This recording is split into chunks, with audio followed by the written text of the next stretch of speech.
नमस्कार, आप देख रहे हैं दैनिक साथी हरियाणा। अहिरवाल के दिग्गज नेता कहे जाने वाले गुरुग्राम सांसद केंद्रीय राज्य मंत्री राव इंद्रजीत सिंह की राजनीतिक वारिस स्कीट शूटिंग में भले ही निशाना साधकर 15 से अधिक बार राष्ट्रीय चैंपियन का खिताब अपने नाम कर चुकी हैं, वहीं दूसरी ओर पिता राव इंद्रजीत सिंह की तरह आरती राव भी राजनीति में सटीक निशाना लगाने में कामयाब नहीं हो पाई। अब आप पूछेंगे कि आज आरती और निशानेबाजी की क्यों बात हो रही है। बता दें कि 3 जुलाई यानी आज ही के दिन आरती राव अपनी जिंदगी के 45 साल पूरे कर चुकी हैं। बतौर खिलाड़ी आरती अन्य बेटियों के लिए भी प्रेरणा स्रोत हो सकती हैं, लेकिन राजनीति में अभी तक वह निशाना साधने में कहीं न कहीं फेल ही रही हैं। बुधवार को प्रदेश के दूसरे मुख्यमंत्री रहे राव बीरेंद्र सिंह की पोत्री व केंद्रीय मंत्री राव इंद्रजीत सिंह की बेटी का जन्मदिन था, तो समर्थकों ने अपने अपने तरीके से उनके जन्मदिन को मनाया। राव अपना आखिरी चुनाव बता चुके हैं, ऐसे में आरती ही आने वाले दिनों में पिता की राजनीति को आगे बढ़ाती हुई दिखाई देंगी। ऐसे में अपनी नेता के जन्मदिन पर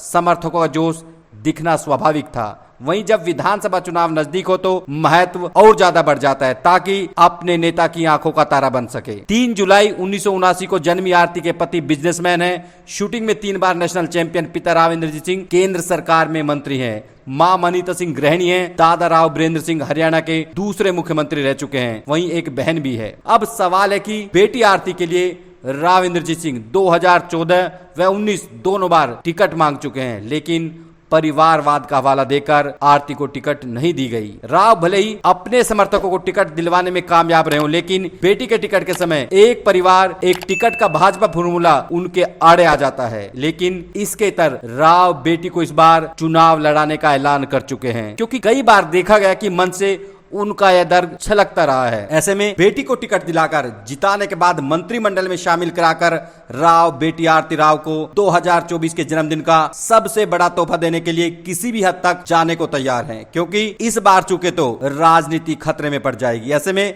राजनीतिक पंडितों का यहां तक कहना है कि यदि भाजपा इफ बट करती है तो राव बेटी को मंच या कांग्रेस से चुनाव लड़ाने से भी नहीं चूकेंगे, क्योंकि सवाल राजनीति में स्थापित करने का है। सवाल यह भी कि राव आरती को कहां से मैदान में उतारेंगे। बताया जा रहा है कि राव रेवाड़ी विधानसभा की बजाय आरती को बादशाहपुर विधानसभा से मैदान में उतारने की तैयारी में, क्योंकि लोकसभा चुनाव में इसी विधानसभा सीट से राव को सबसे ज्यादा लीड मिली थी। लोकसभा चुनाव में आरती राव ने पिता के चुनाव की कमान खुद संभाल रखी थी और लगातार चुनाव प्रचार करती हुई दिखाई दी थी। जानकारों का मानना है कि आरती पिता की राजनीतिक विरासत संभालने को तैयार है। वहीं दूसरी ओर भाजपा की भी पहले जैसी स्थिति नहीं है। ऐसे में आरती को टिकट मिलने की संभावना ज्यादा दिखाई देती है, क्योंकि भाजपा सरकार बनाने के लिए दक्षिण हरियाणा की अहिर बाहुल्य 11 सीट बेहद अहम है। ऐसे में वह नहीं चाहेंगे कि राव से नाराजगी लेकर खतरा उठाया जाए। सच यह भी है कि राव का पहला लक्ष्य भी आरती को राजनीति में स्थापित करना ही है। ऐसे में बेटी के लिए इससे बेहतर बर्थडे गिफ्ट क्या हो सकता है। नमस्कार।